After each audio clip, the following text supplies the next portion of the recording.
과학연구의 자유와 규제에서 우리가 알아야 될 그 필수 쟁점은요. 쟁점은 찬성과 반대가 나뉘는 지점인데요. 과학자의 연구의 자유를 허용해야 하는가 아니면 규제를 해야 하는가, 그래서 자유와 규제로 나뉘는 얘기가 되겠습니다. 자, 그래서 어떻게 할 것이냐. 일단 기본적으로 자유를 허용해야 한다. 그 다음에 적절한 통제가 필요하다. 이렇게 두 가지 관점으로 나눌 수 있겠죠. 자, 그럼 이제 하나씩 보도록 하겠습니다. 나문단 읽을게요. 생명과학이나 생명공학 연구활동에 종사하는 대부분의 과학자들은 인간 배아 복제를 포함한, 그러니까 인간 복제 포함한 배아 연구를 정부가 규제하는 것은 과학자들의 연구 자유를 침해한 행위라고 주장한다. 여러분, 그러면요, 여기서 자유를 허용해야 한다라는 입장은요, 선생님 자유니까 허용이니까 동그라미라고 이렇게 하고요. 통제가 필요하다라고 하는 쪽은 세모라고 한번 해볼게요. 자, 그러면 여기에서 나문단 첫 번째 줄에 있는 대부분의 과학자들, 이것은 동그라미 해야 돼요, 세모 해야 돼요? 세모. 네? 동그라미? 막으면 안 된다. 자유를 허용하자죠. 네, 그래서 거기 대부분의 과학자들.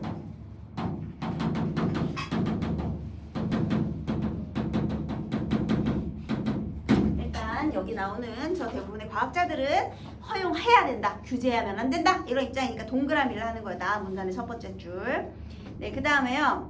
과학의 발전은 인위적으로 막아서는 안 되며 과학자의 자유로운 연구를 보장해야 한다는 논리이다. 이와 같은 입장에서는 인간 배아 복제를 지속적으로 연구해 그 기술을 발전시키고 응용하면, 자, 이 사람들의 주장은 뭐예요? 자유를 허용해야 한다죠. 주장, 자유를 허용해야 한다. 그 다음 근거. 암과 같은 난치병을 치료할 수 있으며 우리나라의 과학기술 경쟁력을 높일 수 있다고 주장한다. 그래서 그 근거는요, 이거예요. 난치병 치료, 과학기술의 경쟁력 상승. 알겠니? 얘들아, 주장과 근거 구분할 수 있겠죠? 그런데 이러한 주장을 또 비판하는 입장. 비판하는 입장은 어떻게 해야 돼? 세모해야 되겠지. 통제가 필요하다죠? 비판하는 입장 세모하세요. 거기서는요, 인간 배아 복제를 초래할 수 있는 연구에 사회적 규제를 가야 한다. 이게 주장이겠죠. 이 사람들의 주장은 규제를 해야 한다. 당연하죠? 그럼 그 사람들의 논거는 뭐냐? 배아 복제가 엄연한 생명체인 배아를 조작하고 실험하고 죽이는 일련의 비도덕적 행위를 수반한다라는 건 더불어 생기다, 그런 뜻이에요. 그래서 연구의 자유라는 명목입니다. 그래서 그런 명목하에 허용될 수 없는 일이라고 본다. 아울러 이들은 인간 배아 복제를 허용하게 된다면 이는 곧 인간 개체의 복제, 즉 인간 복제로 나아가는 길을 열어주게 될 것이므로 사전에 강력하게 규제할 필요가 있다고 주장한다. 그래서요, 지금 여기서요, 지금 서론에서 얘기하는 거는요, 우리 특히 예를 들면 예시예요. 인간 이거 배아 복제 연구잖아요. 처음에는 양으로부터 시작을 했어요. 그쵸? 그래서 혈우병 치료제를 개발하기 위한 그 였는데요. 여기서 인간 복제 연구, 배아 연구, 인간 복제를 위한, 그러니까 그 배아 연구, 인간 배아의 복제. 자, 인간 배아 복제를 가지고요. 자, 여기서 자유를 허용해야 한다는 대부분의 입장, 여기서 주장은 뭐예요? 이게 주장이겠죠. 자유를 허용해야 한다. 얘는 통제가 필요하다. 자, 그러면 거기에 대한 근거. 얘 뭘 제시했어요? 난치병 치료. 네, 아니 여기서요, 맞아요. 암과 같은 난치병의 치료. 그리고 또 하나의 근거는 뭐였어요? 국가 경쟁력을 제고시킬 수 있다. 제고는 높인다, 그런 뜻이에요. 자, 그 다음에 통제가 필요하다라는 사람들의 근거는 뭐였어요? 배아를 죽이는 게 비인간적이다. 맞아요. 그러니까 이 실험 과정에서 비도덕적 행위, 과정의 비도덕적 행위. 왜냐면 어쨌든 인간의 배아도 배아인데, 그러니까 예를 들면 이 낙태 문제하고도 비슷하죠. 걔를 인간으로 볼 거냐 안 볼 거냐, 이미 생명인데. 그래서 그런 비도덕적인 문제를 수반하기 때문에 문제가 되고요. 게다가 또 두 번째로 아주 중요하죠. 결국에는 배아를 복제한다는 게 개체 복제로 나아간다는 거죠.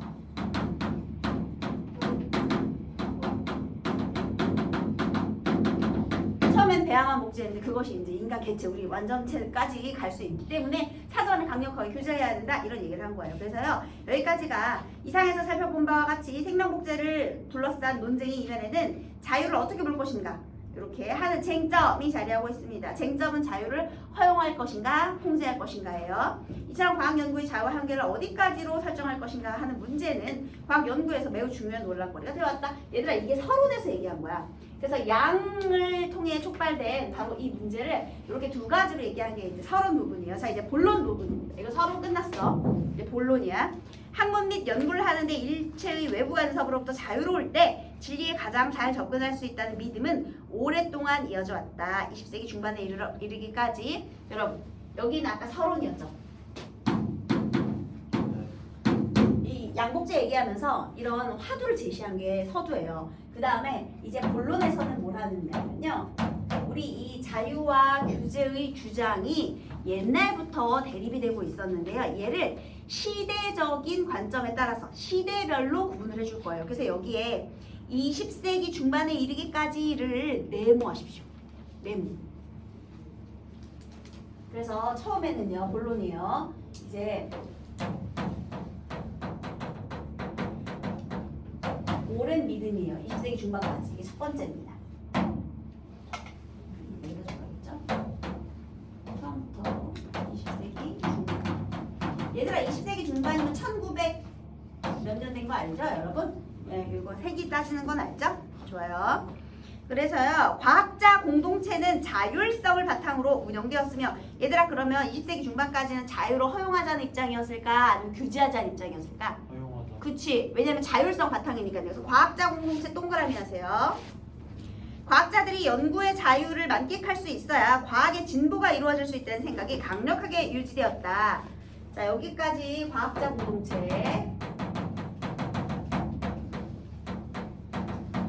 는 자유를 보장해라 라고 얘기를 했어요. 과학은 그 성격상 사회로부터 분리된 특수한 영역으로. 그래서 여기서의 근거는 뭐냐면요. 과학과 사회의 분리.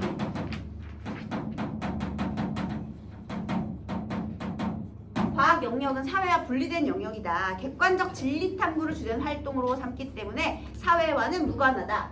왜 사회와 분리돼 있어요? 객관적 진리 탐구를 목적으로 한다.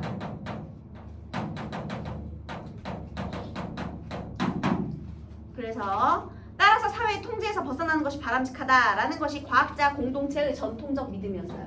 과학자 공동체의 전통적 믿음. 얘는 이제 자유를 허용해야 한다 이런 입장이었죠. 예.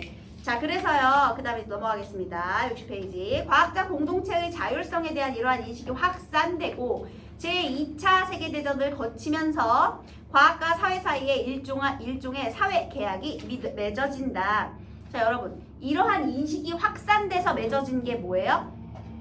사회 계약 이렇게 된 거죠. 그죠? 그러면 다 또 일단 읽고 정리해 볼게요. 국가는 과학이 사회의 기간은 기초죠. 기관이었던 농업, 의료 및 군사 부문의 성장, 즉 전반적으로 공공의 이익의 극대화에 기여할 것을 기대하며 과학에 지원을 해주고. 자 여기 공공이익의 극대화에 줄 치세요. 또 과학자 공동체의 자율성을 존중. 자 자율성 존중 줄 치세요. 그러니까 공공의 이익을 극대화할 수 있는 과학에 대해 자율성을 존중해 준 거라는 거죠. 그게 뭐예요? 1차 사회 계약이 되겠습니다. 이를 과학과 사회의 제1차 사회 계약이라고 할 수 있다. 얘들아 제1차 사회 계약 여기도 네모하세요. 네, 그래서요. 국가가 과학 연구를 규제하지 않고 오로지 지원만 함으로써 여기 줄 치세요. 국가가 과학 연구를 규제하지 않고 오로지 지원만 하는 게 바로 여기의 핵심입니다. 그래서 연구 성과가 극대화될 수 있다는 사회 계약에 따라 전후 미국의 과학자 공동체는 국립과학재단, 국립보건연구원 등의 정부기관을 통해 엄청난 규모의 연구비를 지원받게 되었대요. 엄청난 규모의 연구비 지원 여기도 줄 치세요. 근데 뭐든지 규모가 커지고 돈이 걸려있으면 꼭 문제가 생깁니다. 그죠? 대부분의 나라에서는 학문 및 연구의 자유를 헌법으로 인정하고 있으며 자 이거 하기 전에요. 제1차 사회계약 자 여기에서요 우리 뭘 거치면서요? 제2차 세계대전을 거치면서 여기서 뭐가 생겼어? 1차 사회계약이 생겼어요. 자 1차 사회계약은요 자유를 존중해 주는 거였죠. 그쵸? 그래서요 여기에서는요 국가가 이거의 내용은 국가가 전혀 규제를 하지 않고 오로지 지원을 함으로써 자율성을 존중해 주는 거예요. 그런데 어떤 부분에 대해서 지원을 해준대요? 공공의 이익의 극대화를 관련돼서. 자, 여기서 지원을 해주는데요. 또 어디에 지원을 해줘? 공공 이익을 극대화할 수 있는 그런 과학 분야에 대해서 지원을 해준대요. 자, 그 다음에요. 여기에 또 하나의 근거가 나왔는데요. 대부분의 나라에서는 학문 및 자유의 연구를 헌법으로 인정하고 있으며 그에 따라 기본적으로 학문 및 연구의 자유에 대한 외부적 규제를 적절하지 않은 것으로 보고 있다. 우리나라도 학문의 자유를 헌법으로 보장하고 있다. 헌법 22조 1항. 얘들아, 여기 동그라미 할 거예요. 헌법 22조 1항 동그라미. 왜냐? 왜 동그라미를 냈느냐? 모든 국민은 학문과 예술의 자유를 가진다. 자, 그러면요. 만약에 둘이 싸운다. 그러면 얘는 이 자유를 허용해야 한다는 입장의 근거로 사용이 될까? 통제가 필요하다라는 입장의 근거로 사용이 될까? 네. 자유를 허용해야 된다라는 주장의 근거로 사용이 될 수 있겠죠. 왜냐하면 모든 국민은 학문과 예술의 자유를 가진다고 헌법에서 보장했잖아. 그러니까 과학도 보장해라. 이렇게 되는 거죠. 이해됐나요? 그래서 자, 여기에 해당하는 사례는 바로 헌법이 되겠습니다. 헌법 22조 1항. 그래서 여기 자유를 허용해야 한다는 것이 헌법 22조 1항. 얘는 지금 여기 이 설명에서 잠깐 벗어난 얘기예요. 그러니까 우리나라도 이렇게 보편적으로 이렇게 하니까 아마도 그때도 이랬다. 이렇게. 이건 보편적인 생각이었다. 얘를 잠깐 벗어나서 얘기를 한 거예요. 모든 국민은 학문과 예술의 자유를 가진다예요.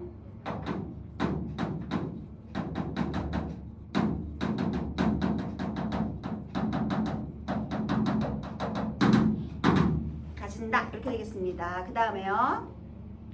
여러분 선생님이 이거 왜 이렇게 자세히 쓰는지 알아요? 여기서 엄청 틀려. 니네. 이거 만만하게 보면 여기서 집에 문제 풀어봐. 여기서 다 틀려요. 그리고 무슨 소리 하는지 모르고 심지어 풀 땐 다 맞는 줄 알아. 근데 채점하면 다 틀리는 영역이에요. 여기가. 문학은 아리송 까리송 해가지고 두 개가 헷갈려요. 이렇게 흔적이라도 남지. 이거는 문제 풀면서 다 왔다고 생각하는데 문제 풀면 쫙쫙쫙쫙 나가는 부분 중에 하나예요. 그래서 은근히 이런 부분에서 실수를 엄청 하고 여러분들이 있잖아요. 공부하기 싫은 영역에 대해서 공부 안 하거든요. 그러니까 공부하기 편한 것만 공부해. 그래서 니네들이 맨날 수학만 공부하는 거야. 공부하기가 편하잖아. 문제 풀고 풀이 과정만 베끼면 되니까. 그래서 원래 성적 이렇게 시험 공부 열심히 해가지고 만약에 고득점이 가고 싶다 그러면 내가 공부하기 싫은 거 먼저 공부를 해야 돼요. 이런 게 공부하기 까다로운 영역이에요, 여러분. 시험 공부하기가. 맞죠? 그래서 지금 오늘 여기 나중에 이거 수업 끝나면 이 문제 한번 풀어보세요. 엄청 틀릴 거예요. 물론 자화상도 엄청 틀리겠지만 쉬운 거 같아도 틀리겠지만 특히 이런 부분에서 시험 문제 볼 때 실수하기 되게 쉬운 부분이에요. 그리고 내신형 문제는 굉장히 짜잘하게 되거든요. 진짜 치사하게 되니까 잘 보세요. 자, 그래서 이렇게 헌법의 내용을 얘기를 했고요. 그 다음에 또 학문의 자유를 헌법에 근거한 기본권으로 보장을 하고 있대요. 그게 바로 학문의 자유에 대한 기본권이에요. 얘가요. 학문의 자유 기본권. 여기서 학문의 자유는 연구 대상의 선정, 연구 방법, 연구 내용, 연구 시기, 연구 장소 결정들과 관련된 연구의 자유를 포괄하는 범주가 되겠습니다. 학문의 자유에 대한 이 헌법의 조항은 학문 활동이 국가 권력으로부터 자유로운 영역임을 의미하는 것으로. 그래서 권력에서 자유로운 거. 알겠죠? 이게 바로 이거예요.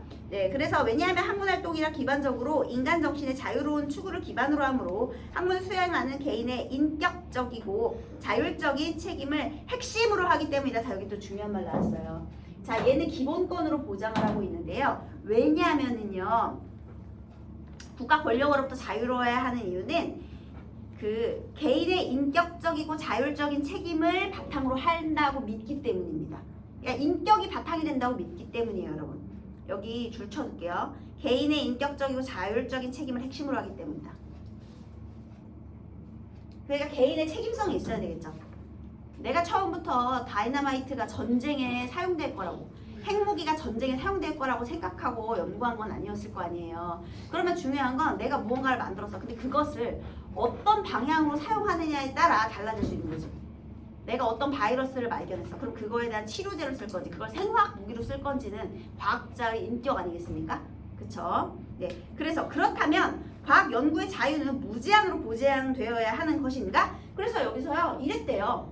그리고 또 헌법에 이런 조항도 있대요. 그러면 무조건 자유를 보장해야 돼? 물어보는 거죠. 그래서 이렇게 질문을 통해서 독자에게 성찰을 유도하고 호기심을 유도하고 있습니다.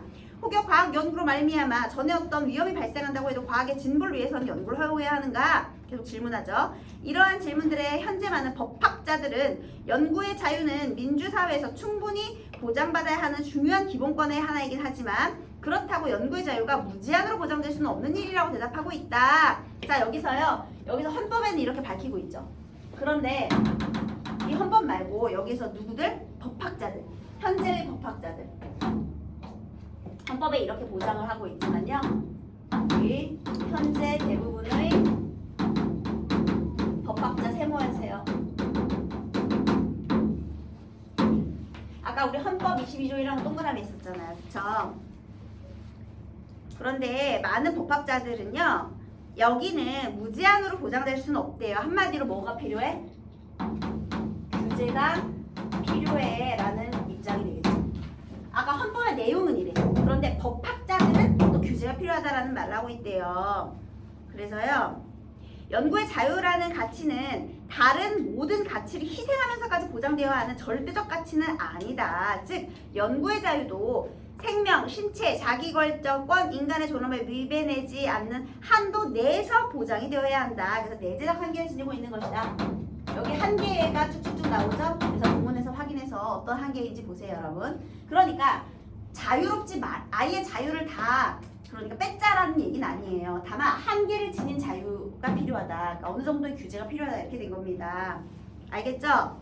네. 그래서 그 규제가 되어야 하는 내용은 생명, 신체, 자기결정권, 인간의 존엄에 위배되지 않는 내용이 되겠습니다. 자, 그 다음에 62페이지 20세기 중반을 지나면서 자 여기 20세기 중반 결과로 요렇게 있었잖아요. 1차 사회계약이 맺어졌죠. 그런데 그것을 지나면서 이성과 여기 20세기 중반을 지나면서 네모할래요. 선생님이 뭐라 그랬어? 시대의 흐름에 따라서 변화 과정을 설명한다고 그랬죠. 진보의 화신이라고 믿었던 과학이 원자폭탄 같은 대량 살상 무기를 만드는 데 쓰이기도 하고 인간 소외, 환경 파괴의 주범이 되기도 한다는 인식이 확산되면서 과학자의 사회적 책임과 과학 연구에 대한 규제의 필요성을 주장하는 목소리가 커지게 되었다. 자, 처음에는 이렇게 됐죠. 그런데 여기서 20세기 중반을 지나면서 여기에서 여러 가지 부작용이 생겼잖아요. 어떤 부작용이 생겼죠? 인간 소외, 그 다음에 환경 파괴. 여기 문제점이에요. 그리고 또 대량 살상 무기. 왜냐면 국가가 지원을 했잖아요. 엄청난 연구비를. 그런데 여기서 중요한 건 전쟁이 터졌잖아. 그러다 보니까 내가 더 지원받을 수 있으려면 결국 전쟁이 다 공공의 이익을 차지하기 위한 그런 명분 아니겠습니까? 전쟁이요? 결국은 전쟁을 통해서 우리가 더 백성들을 더 잘 먹여 살리겠다라는 말도 안 되는 명분이 있잖아요. 항상 국가에는요. 그러다 보니까 이 연구비 지원과 관련해서 이런 문제점들이 생기게 되었대요. 그래서요. 이러한 목소리는 80년대 이후 과학과 사회 사이에 제2차 사회계약이 새롭게 맺어지면서 더 커졌다. 그러면 이러한 여기서 이런 문제가 생겼고요. 그래서 결론적으로는요. 규제가 필요하다. 또 규제가 필요하다는 목소리가 커지게 됐는데 1차 사회계약 때도 조금 생겼는데 중요한 건 2차 사회계약.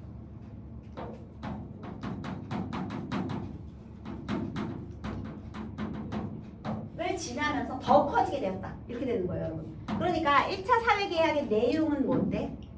내용은 그냥 무조건 지원해 주는 거야. 묻지도 따지도 말고 그냥 니네들이 알아서 정해. 연구 뭐 내용이나 뭐 범위나 그냥 니네들이 정해. 대신 우리 나라에 도움만 되면 돼. 국익 발전에 도움만 되면 돼. 너네가 다 알아서 했단 말이죠. 근데 조금씩 문제가 생기고 있었어요. 자, 그래서 일단 제 2차 사회계약이 생겨났는데요. 바로 산학협동. 얘가 산학협동이에요. 이라는 것인데요. 과학의 산업화와 상품화가 가속화되는 경향을 말합니다. 자, 여기서 제2차 사회계약의 결과로요. 과학의 산업화와 상품화가 가속됐어요. 과학의 이 글이 좀 지저분해요. 산업화와 상품화가 가속이 되고요. 아까 전에 객관적 진리 탐구였잖아. 과학이라는 것은. 근데 이제는 뭐가 됐어? 세속적으로 변했죠. 산업화가 되고 상품화가 되고. 그러니까 더 이상 국가 권력에서 자유로운 객관적 진리 탐구일 수 없게 된 거죠. 예, 그 다음에 또요. 그래서요. 이 새로운 사회계약 하에서 대부분의 과학 연구 활동은 산업적 이윤 증대와 국가 경쟁력 제고에 기여하는 한에서만 지원을 받게 된다. 자, 아까 전에는요. 이 지원이요. 이렇게 되잖아요. 근데 이제는요. 지원 범위의 축소.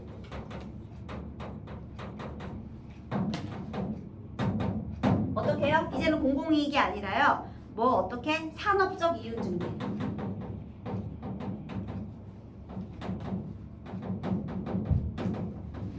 그 다음에 국가의 경제적 경쟁력.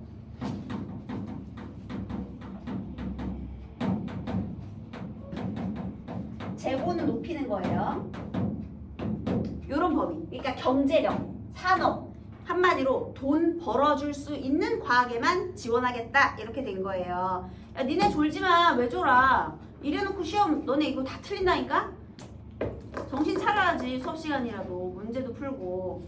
예, 좀 집중해서 하세요. 니네가 봐봐라. 아무것도 안 쓰고 있지 지금. 선생님이 이렇게 필기를 열심히 해주시는데 눈으로만 보면 니네가 다 이해가 될 것 같아? 그래도 한번 적는 노력이라도 해야지 얘들아. 네, 그래서 다시요. 여기서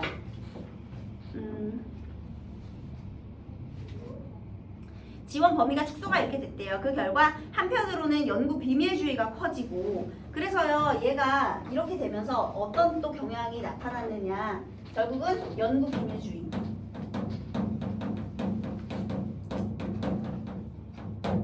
그 다음에 다른 한편으로는 과학 연구 활동이 수많은 인력과 자금이 투입되는 거대한 연구 방식. 거대 연구 방식.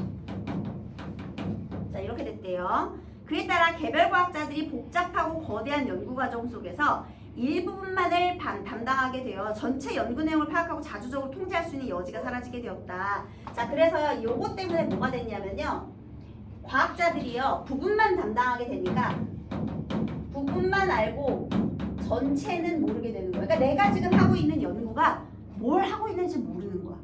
내가 핵무기를 개발하고 있는 건지 영양제를 개발하고 있는 건지 아무것도 몰라. 그냥 모르는 거야. 난 딱 부분만 있으니까. 그러면 책임감이 없어지죠. 아까 전에 여기서 중요한 거 있었잖아. 개인의 인격, 그 다음에 그 책임감, 이런 걸 통해서 자유가 보장되는 객관적 진리 탐구라고 했잖아요. 그지? 근데 이제는 책임감을 질 수가 없게 된 거예요. 책임을 질 수가 없게 된 거예요. 왜냐면 내가 뭘 하고 있는지 모르니까요. 그래서 자주적 통제가 불가능해요. 이렇게 됐기 때문에 자주적인 통제가 불가능해졌다. 이게 포인트가 되겠습니다. 그래서요, 또 지원을 받기 위해서요, 실험 과정 방법 결과를 조작하는 비윤리적 부정행위까지. 또 비윤리적 부정행위.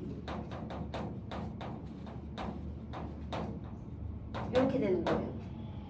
이렇게. 요컨대 제2차 사회계약은 대부분의 과학 연구 활동은 더 이상 객관적 진리 탐구, 순수한 학술 활동에 머무르지 않게 만들었다. 그 결과 20세기 중반까지 널리 퍼져 있던 과학 연구의 자유가 절대적으로 보장되어야 한다는 담론은 점차 퇴조하였다. 그래서요, 자유를 보장해야 된다는 담론이 폐지된 게 바로 결정적으로 2차 사회계약 때문이에요. 이런 것 때문에. 이때에도 목소리는 커졌어요. 그렇지만 1차 사회계약 후 이런 거 좀 규제해야 되는 거 아니에요? 좀 문제가 있는데 여기는 이제 이거 좀 너무 지원만 해서는 안 되겠는데 하는 문제의식만 있었거든요. 그런데 이제 2차 사회계약 거치면서 드디어 이제 규제가 필요하다. 이렇게 된 거죠. 그 다음에 과학 연구의 자유가 중요하지는 하지만 경우에 따라서는 규제되어야 하며 과학자들의 윤리의식과 사회적 책임의식이 중요하다라는 담론이 사회적으로 널리 받아들이게 되었다. 윤리의식과 과학자의 윤리의식, 그 다음에 사회적인 책임의식, 이것이 중요하다 이렇게 된 거죠. 자, 이제 결론입니다. 그래서요, 지금까지 본 바와 같이 과학 연구 방식의 변화와 더불어 연구의 자유는 절대적인 것이 아니므로 경우에 따라서는 과학 연구에도 일정한 수준의 사회적 규제를 가해야 된다는 생각이 설득력이 얻게 되었다. 여러분 20세기 중반 즉 1900 몇 년대까지만 해도요 자유를 허용해야 한다는 오랜 믿음이 있었어요. 과학이 시작된 다음부터 쭉. 그런데 1, 2차 전쟁도 거치고 1, 2차 사회 계약을 거치면서 점점점 현재에는 규제가 필요하다는 담론이 또 주된 흐름이 되겠습니다. 이게 현재는 이렇게 됐어요. 그러나 외부의 부적절한 간섭을 받지 않고 연구를 수행한 자유 역시 매우 중요하게 추구해야 할 기본권이자 가치라는 점도 절대로 간과해서는 안 된다. 그러니까 그렇다고 자유가 아예 없어도 안 된대요. 따라서 과학 연구의 절대적인 자유냐 규제냐 하는 이분법적에서 벗어나 사회적 공동선을 위해 과학 연구의 자유와 규제를 어떻게 적절하게 조화시킬지 우리의 지혜를 모아야 한다. 자, 여러분 여기에서요. 필자의 생각. 이거 설득하는 일이라 했잖아요. 필자의 주장. 자유도 중요하고 규제도 중요해. 그래서요. 자유 또는 규제라는 이분법적 사고에서 벗어나서요. 여러분 절충안을 만들자는 거거든요. 특히 이것을 조화가 필요하다. 자유와 규제 사이에 조화가 필요한데요. 특히 무엇을 목적으로 하는 사회적 공동선에 대한 추구. 사회적으로 옳은 것을 향하여 자유와 규제를 조화시키자라고 너무 훌륭한 소리를 했죠.